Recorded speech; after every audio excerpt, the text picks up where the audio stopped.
شیخ الاسلام ابن قیم دا دونه خبره اقناعي ده چې دا ټول کائنات د دې په رب یې تعالی قسم درکړی دی وایي ځان بربند کا او د دې خبرې جواب ماله راکړې دې د الله سره مخامخ کلی وایي د الله په لوی ذات زه تعالی قسم در کومه چې تختې به نه دی دې خبرې ماله جواب راکړي دا خبره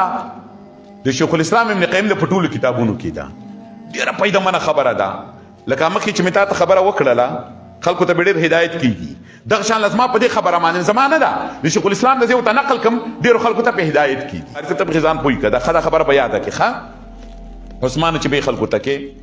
ورځ د قیامت قایمه شوله الله ولیدل شو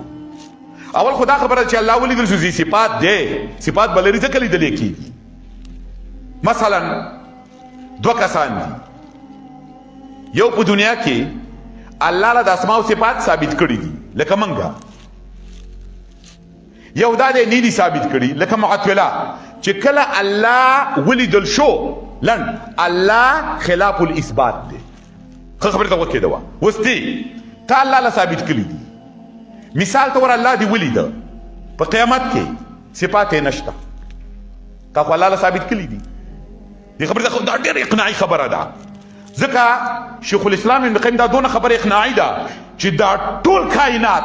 د دې په رب یې تعالی قسم درکړی دی وایي ځان بربند کا او د دې خبرې جواب ماله راکړې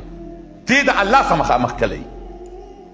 وایي د الله په لوی ذات زه تعالی قسم در کومه چې تختې به نه دی دې خبرې ماله جواب راکړي تا خو الله له ثابت کړه الله دې ولیده نه وجه شته نه قدم شته نه او تا ولا ثابت کړي دي نو الله بستانه ثبوت تپوس وکي چې دا دې ولې ماله ثابت کړي دا خو زما نشته ته به ورته داسې وې الله دغه د کلام دی دا د کتاب دی دا د رسول دی قرآن دی په عربی دی رسول دی په عربی دی ید دی پکې ویلی ساق دی پکې ویلی قدم دی پکې ویلی ما په هغې ایمان راوړی سم چې ستا د شان سره مناسبي تجاوز مې پکې نه دی کلی جنت دی دا دی او جهنم دی دا دی څه چې کې راماندې خو تا ځان له ثابت کلی الله ما هغه شان له نطق کلی لکه څنګه چې تا ویلی دی زیادت او نقصان مې پکې نه دی کلی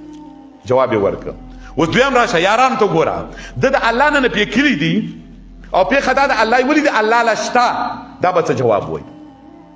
ولې دې نه پې کلي دي بس یا الله نو عقل مې راته ویلي و خواهش مې راته ویلي و دا کې لازمېدله دا خو نه به دې لازمولی که نه شیخ الاسلام ابن قیم دلته په رب العالمین قسم درکوي وایي ستا د په لوی ذات باندې قسمي په دې دواړو جوابونو کې کم جواب منجي دی خلاصونکی دی د انسان لره د الله جل جلاله د عذاب نه ټوله دنیا په دې باندې اقرار کوي چې اول جواب منجي دی ځکه که بالفرض و تقدیر د الله نه او تا الله له ثابت کړي خو الله ګمراه کړی که نه د الله رسول ګمراه کړی ګمراهي نشته خو هسې زه به یمه که نه د دې خلکو د خبرو ښکاره مطلب دا دی چې د دنیا ټول ضلالت ګمراهي تشبیه تمثیل دا ټول په چا کې دی قرآن سنت کې د خلکو د عقیده ده هلکه قرآن و سنت کې تشبیه و تمثیل نشته په قرآن و سنت کې اثبات دی او قرآن و سنت د تشبیه نه بری دي اهل سنت والجماعت هم د تشبیه نه بری دي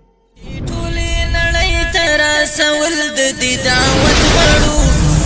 موږ ختمول تیرې د شرک او د بدعت غواړو دوامو اصول یو دی حدیث او بالقرآن مات بنشو لکه د غرمو دی ایمان